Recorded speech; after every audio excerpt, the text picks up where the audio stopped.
Level up, kings. I'm talking to you. All right, today we're gonna be doing a reaction video.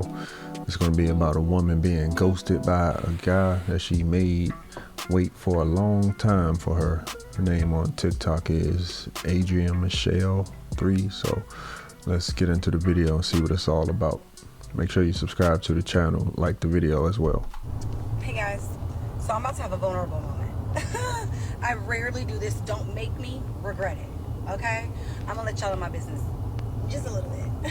Okay, so let me tell y'all the story about how I will never give a nigga that's not in my league a chance ever again. That's another thing too that I hear. A lot of girls be like, guys aren't in their league. And when it comes to like what aspect? Dating long term, kids, marriage, sex, because I believe when it comes to intimacy, like no one is out of anyone's league in that area.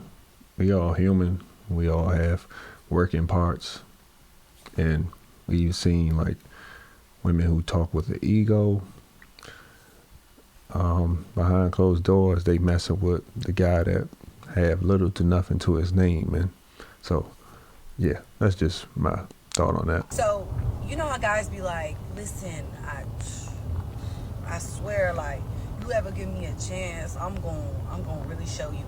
I don't fall for those guys, right? I like what I like type person. If you didn't get me within the first 10 minutes of me talking to you, you probably ain't never gonna get me, right? So there was a... That's another thing too. Women know in less than 10 minutes whether or not that they want to be intimate with you. Gentleman that had been reaching out to me, when I tell you, for over 10 years. Over 10 years in my DMs, talking to himself most of the time. That's another thing. Talking to himself in her DMs for over 10 years. Yet you didn't block him. You didn't block him. Why? Because you like that attention. Within the past like 3 years, maybe, I might have given him my number through Instagram because I was having a vulnerable moment. And we've had conversations before. We've met in person. I just was not interested. Okay? It got to the point where he was so resilient, so persistent, that I was like, maybe I guess I'll try. It's not resilient or persistent. That's just begging and chasing. And as a man, you shouldn't be doing it. So whatever, he ended up getting my number, and now he's talking to himself in my DMs and texting me every morning, sending me prayers every morning, a scripture. Okay, I love that. And if I went through a really, really emotional time last year, so like little stuff like that was really hitting home for me and, you know, touching my soft spot. So he got cool points for that from me.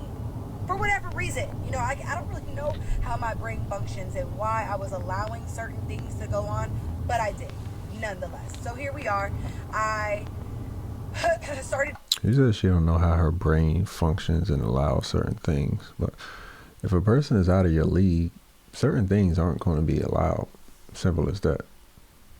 So that's how you know that's her ego talking. Being like, hey, if I'm in town, I'll hang out. He started being like, hey, I am going to send a flight for you. Come hang out with me. I want to show you that I want to marry you. And I used to respond like, hey, bro, every nigga says that, right? Every nigga wants a piece of you until they get you and then they're gone. No, I'm going to marry you. You're my dream woman.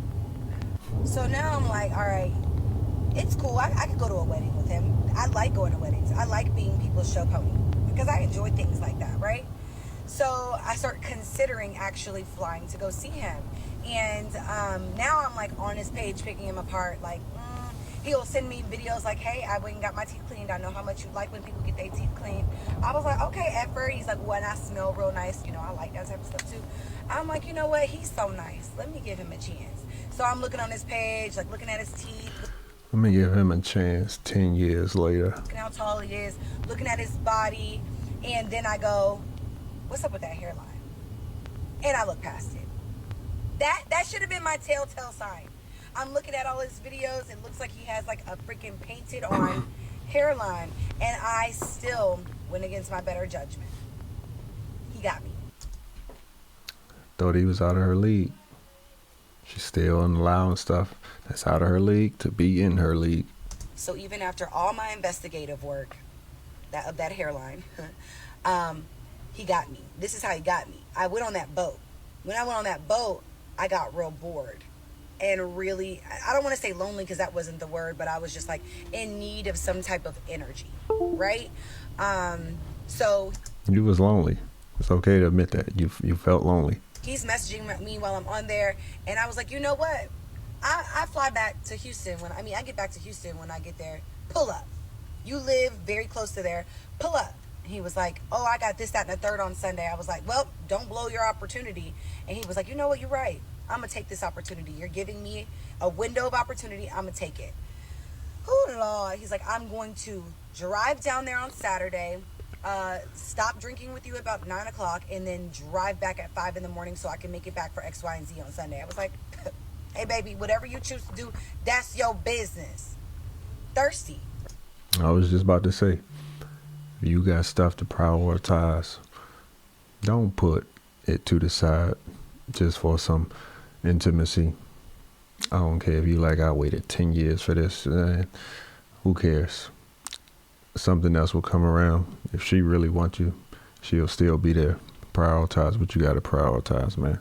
And don't let her words like, oh, I'm about to miss my opportunity sit in the back of your head. Like, oh, you about to miss your opportunities for your life and your long-term goals that you want to do, and the future woman that's going to be in your life that provides more value than you, the lust that you're after with this woman.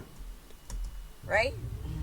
So make a long story short, when I got off that boat and got back to the house, he was in Houston waiting for me. And I was like, just pull up to my mom's house. Like, just come hang out. I didn't realize by the time he got there how tired I would be.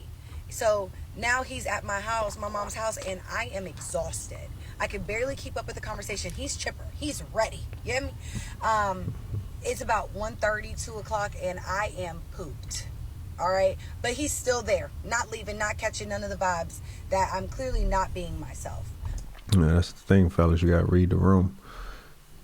You meeting up with this woman for the first time. She's not on the same energy you on. She's not giving you the same conversation, not paying attention, or see she's exhausted or too intoxicated. Hey, I see that you not vibing the way that I am, and I perfectly understand that. So maybe we should do this another time, and you bounce, man. Make a long story short, I get up and go out. We go out. We go to eat, and then we go to drink with my cousins and my friends. There were so many signs in the night. So many signs that I should have just took my black ass home. But I chose to stay the night with him because I felt like, he drove all the way here. I could at least stay the night with him. That's the least I could do. Boy, at 36 years of age, still dumb as hell. Dumb. So, stay the night. I wake up at like 8 in the morning. He's gone. I knew he would be gone. Let's also... When we got to the hotel room, obviously we showered. Baby, I'd never once seen this man without something on his head. You know that's a bad sign, right? Like you wouldn't put a do-rag on or whatever that was, his dreads. You wouldn't put that thing on your head to protect your hair.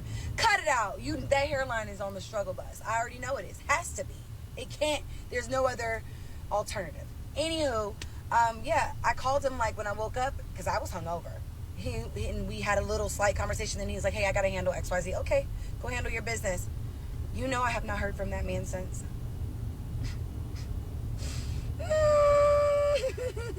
He did exactly what I told him he would do. And I really hate that for him because he's dead to me. So she don't hear from him for a few days, and she's just like, wow. But she's been ignoring him consistently for 10 years, and now it's an issue. Dead, bitch. I called him a couple of times after that to like cuss him out, and he acted like he was just so busy with work. so busy with work and his child that he just couldn't fathom having this conversation right now, and that he would call me back. He called me back one time, but I was asleep, and I have yet to have the conversation with him. Baby, he has since gotten the "you are dead to me and you are a fucking loser" text message, which I have not heard back from. I also think I blocked him, so I won't be getting that correspondence back from him. But I say all that to say, to you nice guys out there that, you know, you were hoping that one day I might give you a chance. I'm not interested in anybody. If you're not my type, I'm not even entertaining the thought of talking to you. He ruined it for all of you. Welcome. Thank you for joining my TED Talk. I am done embarrassing myself for the day.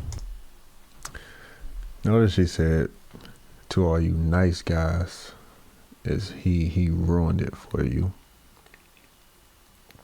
If you're not her type, she's not talking to you. So what's the opposite of a nice guy? The bad boy, the guy that don't care about her, the guy that cheats on her, the guy that treats her like shit. So that's crazy. She just said, hey, I'm done with nice guys. But man, it's like, hey, he flipped the page. You got all of the 10 years worth of attention and games and wanted him to chase, and now he got what he wanted, and you're upset about that. You're upset about his lack of communication, even though you gave him lack of communication for 10 years. He humbled her. That's what the real issue was. He deflated her ego. It's the fact that she thought he was out of her league. She gave him a chance, and he still dogged her, according to her. So now she's just like, whoa. The reason why she was constantly hitting him up afterwards, it wasn't to cuss him out. It's just because it was just like, wow, she couldn't believe it. It was an ego thing. But yet, you still gave him a chance. It wasn't that he was out of her league. She just had a major ego. And maybe she wasn't as great as she thought she was intimately. That could have been a big part of why he left.